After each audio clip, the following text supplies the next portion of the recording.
자원외교 비리 의혹을 받던 성완종 전 경남기업 회장이 숨진 채 발견됐습니다. 네, 하지만 검찰 수사를 받던 피의자가 극단적인 선택을 한 사례는 이번만이 아닙니다. 신경은 기자의 보도입니다. 모자를 쓴 중년 남성이 골목길을 걸어갑니다. 자택을 나서는 성완종 전 경남기업 회장의 모습입니다. 어제 오전 영장 실질 심사를 앞두고 사라졌던 성 전 회장은 약 10시간 만에 사체로 발견됐습니다. 자주 간다는 얘기를 듣고 비서관이 먼저 확인한 걸로 얘기를 듣고 있었는데 저희는 그 시간에 형제보호 수색하고 있었고요. 최측연을 통해서 변사자를 발견하게 된 겁니다. 검찰 수사를 받던 피의자가 자살한 사례는 이전에도 여러 차례 있었습니다. 지난해 말에는 청와대 문건 유출 혐의로 검찰 수사를 받던 최모 경위가 극단적인 선택을 했습니다.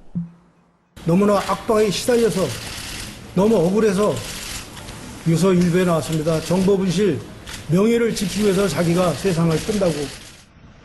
지난 2009년에는 노무현 전 대통령이 검찰 수사를 받던 도중 스스로 목숨을 끊는 사건이 발생하기도 했습니다.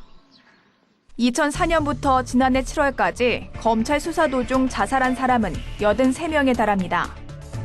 이 가운데 기업인이나 고위공직자 등 화이트 칼라의 비율이 72%에 이릅니다. 전문가들은 사회 유력 인사의 경우 검찰 조사 과정에서 모멸감과 좌절감을 느끼기 쉽다고 분석합니다. 자신이 지금까지 쌓아온 명예와 자존심이 한순간에 무너져 내렸다고 생각하기 때문입니다. 검찰 수사 과정에서도 상당히 아마 심리적 압박을 많이 받았을 겁니다. 항상 보면 이제 과거에도 이런 화이트 칼라 범죄 사건에서 보면 대기업 총수라든지 여러분 기억하시겠지만 노무현 대통령까지도 이렇게 검찰 수사 과정 이후에 이런 사례를 보면 충분히 이 피의자의 어떤 심경이 극단적인 그 선택을 할 수 있도록 아마 압박이 심했지 않았습니까? 가족이나 주변 사람에게까지 피해를 입힐 수 있을 것이라는 심리적 압박이 복합적으로 작용한다는 분석도 있습니다. 심리적 압박이나 스트레스도 있고 또 아니면 억울함, 그렇지 않으면 이게 만약에 계속 가게 되면 다른 사람이 좀 많이 다치고 가족들한테 피해도 갈 수 있다는 그런 자괴감에 의해서 선택할 여러 가지 가능성이 있겠죠.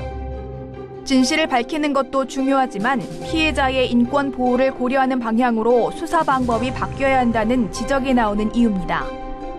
YTN 사이언스 신경은입니다.